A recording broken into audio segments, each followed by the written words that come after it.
Our reading today comes from the book of Genesis, chapter 27, verse 1 through 35, and verse 41 through 45.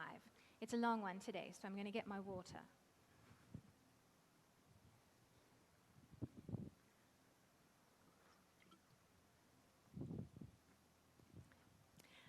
When Isaac was old and his eyes were so weak that he could no longer see, he called for Esau, his oldest son, and said to him, "My son."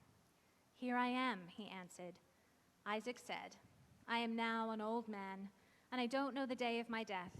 Now then, get your equipment, your quiver and bow, and go out to the open country to hunt some wild game for me.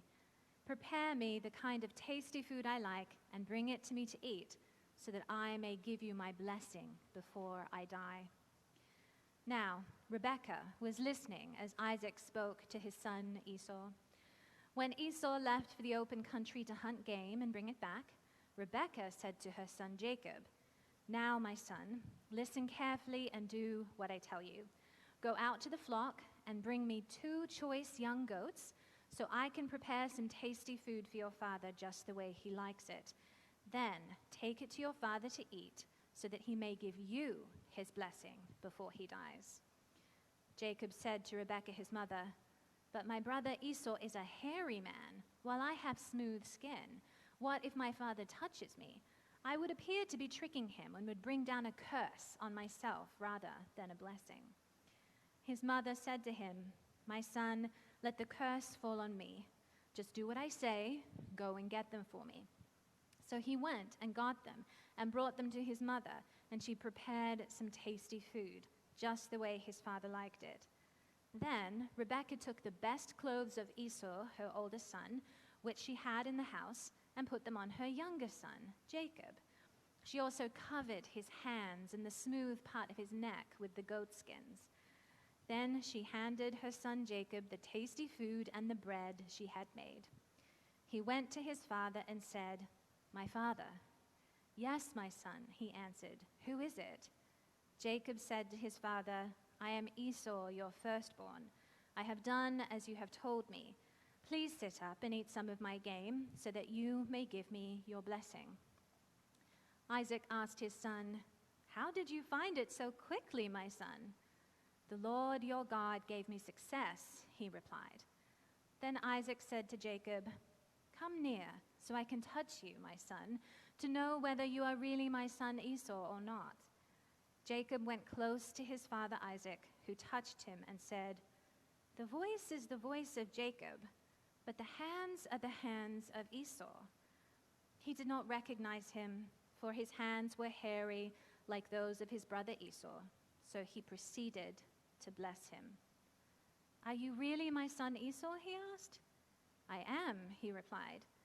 Then he said, "My son, bring me some of your game to eat, so that I may give you my blessing." Jacob brought it to him, and he ate, and he brought some wine, and he drank. And then his father Isaac said to him, "Come here, my son, and kiss me." So he went to him and kissed him.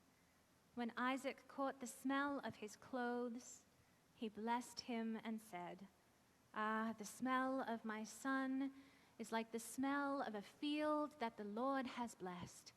May God give you heaven's dew and earth's richness, an abundance of grain and new wine. May nations serve you and peoples bow down to you. Be Lord over all your brothers, and may the sons of your mother bow down to you. May those who curse you be cursed, and those who bless you be blessed." After Isaac finished blessing him, and Jacob had scarcely left his father's presence, his brother Esau came in from hunting. He too prepared some tasty food and brought it to his father. Then he said to him, "My father, please sit up and eat some of my game, so that you may give me your blessing." His father Isaac asked him, "Who are you?" "I am your son," he answered, "your firstborn, Esau." Isaac trembled violently and said, "Who was it then that hunted game and brought it to me? I ate it just before you came, and I blessed him, and indeed he will be blessed." when Esau heard his father's words, he burst out with a loud and bitter cry and said to his father, "Bless me too, my father." But he said, "Your brother came deceitfully and took your blessing." Esau held a grudge against Jacob because of the blessing his father had given him. He said to himself, "The days of mourning for my father are near. Then I will kill my brother Jacob." When Rebekah was told of what her older son Esau had said, she sent for her younger son Jacob and said to him, "Your brother Esau is planning to avenge himself by killing you. Now then, my son, do what I say. Flee at once to my brother Laban in Haran. Stay with him for a while until your brother's fury subsides. When your brother is no longer angry with you and forgets what you did to him, I will send word for you to come back here. Why should I lose both of you in one day?" May God bless the hearing and the living of this word. And from the writings of Emanuel Swedenborg, Divine Providence, number 147. We have an earthly mind, a spiritual mind, and a heavenly mind, and that we are wholly locked into our earthly mind as long as we are caught up in our compulsions to evil and their pleasures. During all of this, our spiritual mind is closed. However, as soon as we look into ourselves and realize that our evils are sins against God because they are against divine laws, and therefore try to refrain from them, the Lord opens our spiritual mind and comes into our earthly mind by way of its desires for what is true and good. He comes also into our rational processes, and from there rearranges the things in our lower earthly mind that have been in disorder. This is what feels to us like a battle or like a temptation if we have indulged in these evil pleasures a great deal. There is actually a psychological pain when the pattern of our thoughts is being inverted. So, my friends, here we are at the second stage of Jacob and Esau's story. It does sound a little bit like a replay, right? But this week, compared to last week, Jacob seems to have upped his game. If he was simply being shrewd in convincing Esau to part with his birthright last week, he is downright deceitful in the way he cheats Esau out of his blessing this week. While the scheme was Rebekah's idea, Jacob's only real objection was procedural, and once the goat skins were on, he was all good. If anyone is the victim in this story, it is poor Isaac, who as diligently as he could tried to ascertain his son's identity, but was thwarted by the deception. Both Isaac's and Esau's desperate, heartbroken reaction to what Jacob did is incredibly sad to read. Now, we might find ourselves being a little bit confused about the difference between a birthright and a blessing. The former relates to issues of inheritance, basically a private family matter. But the blessing was more ritualistic, a public declaration. What looks to us like an everyday affair of bringing Isaac some dinner actually represented a specific blessing ritual with various elements agreed upon by social construct. Isaac could no more revoke the blessing and place it on Esau in the same way that a minister cannot just say a marriage they have officiated doesn't count because they changed their mind. So we understand why Esau was so very enraged. If Esau didn't value the birthright and gave it away too easily last week, he certainly valued Isaac's blessing, and it is clear that the bond between them was real and deep. Jacob had taken something that Esau could never regain. But also, that doesn't mean that Esau had the right to try to kill Jacob for what he did. Again, a messy human situation with people acting badly all over the place. If we return to our Swedenborgian interpretation, we see more fully explored what was hinted at last week. Esau represents our natural will, what we want and how we feel. Jacob represents our natural understanding, how we think about things and what we understand to be true. And part of learning how to be wise, of learning how to love effectively, is learning that our feelings and our way of seeing things through the lens of how we feel might be limited, might not represent objective truth. For this recognition to occur, we need to let go of the way that we feel and let our understanding take the lead for a while.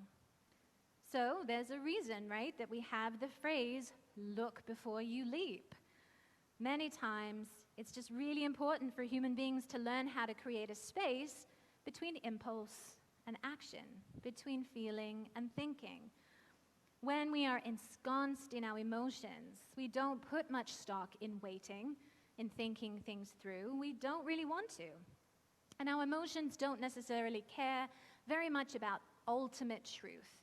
They are only concerned with what is true for us. And there are times when we really do need to stand for what is true for us, especially if we're in a situation where we are marginalized or habitually not listened to. And there are also times when we need to put aside our feelings so we can be led by ideas that will expand us and bring us into spiritual growth. Life based only on how we feel and what is good for us oftentimes ends up hurting other people. So one example might be from our recent common awakening regarding white privilege and systemic racism over the last few years. There are certain ways we might feel about racism in this country, and those feelings may well lead our thinking and our conclusions. So for example, our own sense of personal grievance might lead us to think that white privilege can't be real because we personally have suffered in various ways. Or a sense of hopefulness, or let's be real, an attachment to the status quo, might lead us to conclude that we are now in a post-racial period because of all the advances that have indeed been made. Or our feelings of defensiveness might cause us to reject the idea that we have participated in a systemically racist society because how can we be a good person if we've done so, we might think, even unwittingly. But when our feelings are leading our thinking, we don't always get to the truth. The process of making space for new ideas, being willing to look outside of our own ego for truth, is not so much about second-guessing ourselves all the time or ignoring our own intuition, but rather about having the humility to recognize that our own feelings are not necessarily the final arbiter of truth and rightness, that we can learn something by listening to other people and other ideas, and especially that we can learn something from engaging with God's word. Sometimes Jacob needs to take the lead. And that is going to feel a little bit like stealing what rightly belongs to our will. Think about how much truer our own thoughts feel to us than objective facts or other people's experience. The intensity, the closeness of our own feelings gives them a lot of power, and that is not easy to give up. When we go looking for another kind of truth that might even feel like we're being cheated somehow, many times our emotions are not ready to be called forth into a new way of being, into transformation. This call to newness might feel a lot like taking away something that belongs to us, like our peace of mind, or usurping our right to feel the way we want.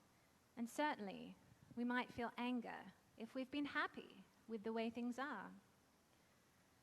But letting Jacob lead is integral to the path of regeneration, the path of spiritual progress.